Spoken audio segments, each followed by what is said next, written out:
the names are changed to protect the innocent and so forth. But I want to tell you 3 quick stories that illustrate some of the common themes that I've seen over a decade of volunteering. And those are the need to tell their story. The patients, a lot of them have this, and we've been working hard to enable legacy writings and speaking recently of our patients. The second is the need to consider spiritual matters and to kind of settle up. I call it settling up. I see that very often, and people want to talk about that and have serious conversations. And the third is concern over when their circle of life closes, the sunset, the actual thing itself, dying. How will that go? How can it go? And they want to give some thought to that, chat about it. There's a good bit of that is medical, which we leave to Dr. Fisher and a lot of professionals. The nurses, they're just fabulous. I can't say enough about them. But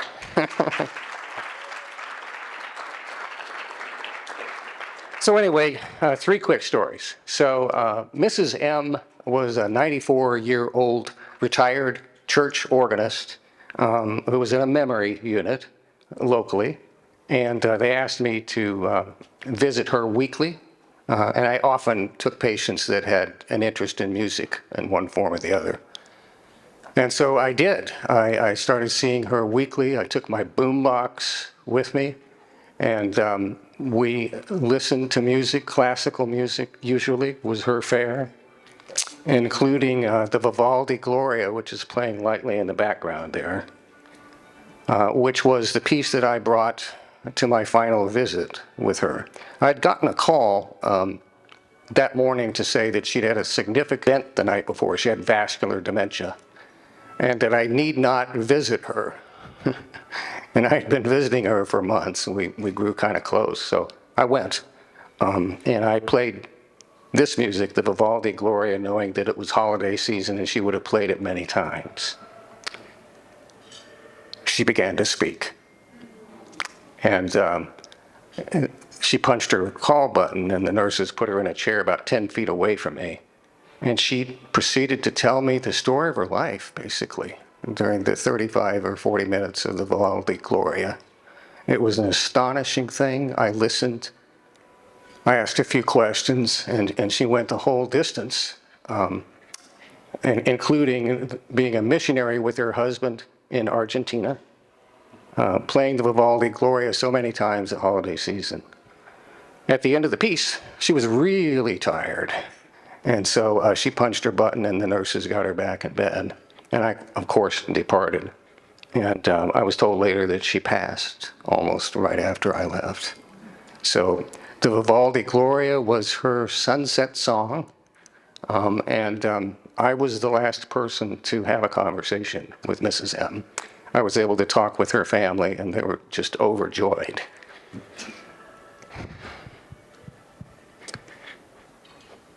I can rarely hear this music without thinking of the exact moment in time. It's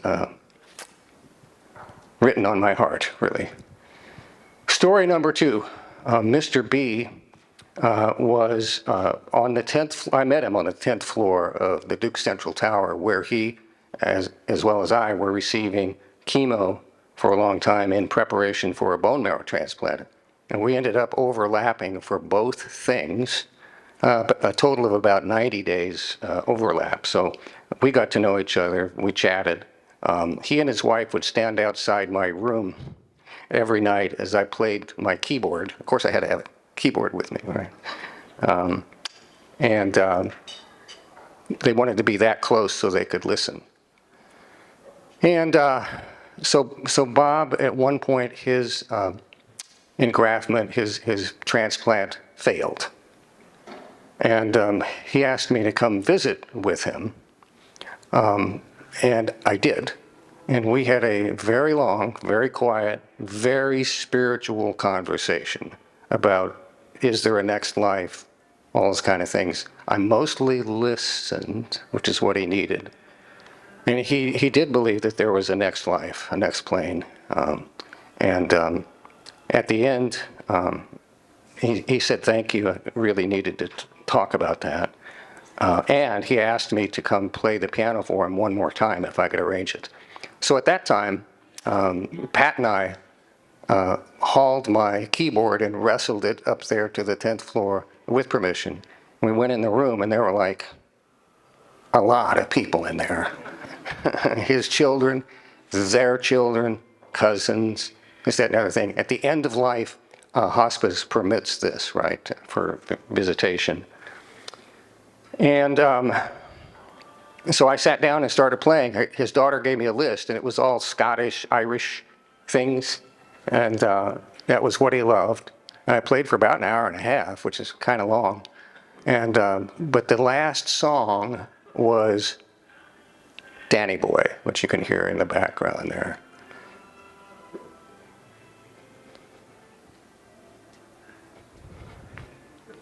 There wasn't a dry eye in that room at the end, but I was honored to be able to do that. And he passed a couple of days later. They told me that he'd gotten very quiet, of course, which is what all people do at the end, but they could still hear, right? So, but he had a phenomenon where they told me, and he was thinking about this next plane, right? So he was a corporate guy, and most of the people around him, including, unfortunately, the staff, were his people. But anyway, he sat, his wife told me, sat straight up in bed and said, "What kind of an airline is this?" So I'll never forget that one. Anyway, he's missed. My third story is actually about me. So I got a terminal diagnosis here not too long ago. I have acute myeloid leukemia, and a really bad draw of cards in terms of the mutations and so forth. So we stay at battle stations on that. What happens after transplant for a lot of people, including me, is you get a lot of side effects, and those for me the big ones have included rejection things going on with my gut and with skin. And so I'm still on prednisone, heavy duty and anti-rejection meds. But that was followed by acute onset diabetes. I never had prediabetes or anything, but it was the long-term steroids that did that, and I still didn't. I just snuck over there to take an insulin shot, which is why I was a little bit late, sorry. And then very recently, within the last month or so, I had 2 TIAs. And I'm dealing with little tiny deficits here and there, one of which is balance. I'm not that old, I just don't. Okay, all right. But anyway, dealing with that. And so that's caused Pat and I to plan and take a look at what the end looks like concretely, from months before to weeks before, days before. There's a lot of stuff out there on the internet. And of course, the staff are fabulous. So we've done that. I have a palliative care doc who's fabulous. And I've had 2 consults with the unbelievably talented Bonnie Burns from Duke Hospice about being a patient there. So here's the big news, is that all the years that I've been a volunteer there, the focus has been on patients, right? My focus, the staff, everybody's focus is on the patient. Suddenly I went into patient mode, and it is a remarkable thing to have the staff's regard turned toward me. It's kind of indescribable, but the way it feels is that you're loved. And they basically embrace you with their concern and their listening and everything. They have fabulous thoughts about getting ready. And I recommend consult. I just highly recommend that as early as you can do it. If you have somebody that you're concerned about hospice, or it's yourself in this case. And so Pat and I are looking, now that I've had TIAs, we're looking at memory units just in case. But a lot of planning, right? I would not engage anybody other than Duke Hospice, really. I've got a reservation, I think. But it's what they bring to the table in that warmth and regard. It's an embrace. It's an embrace. So, and what you do by supporting these efforts, I just can't possibly thank you enough. It means a lot. So I have selected already, 'cause I'm a planner, my sunset song. And it is The Circle of Life. So anyway, I want to thank you for listening to me.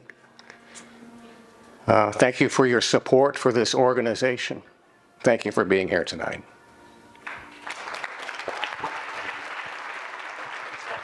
Thank you.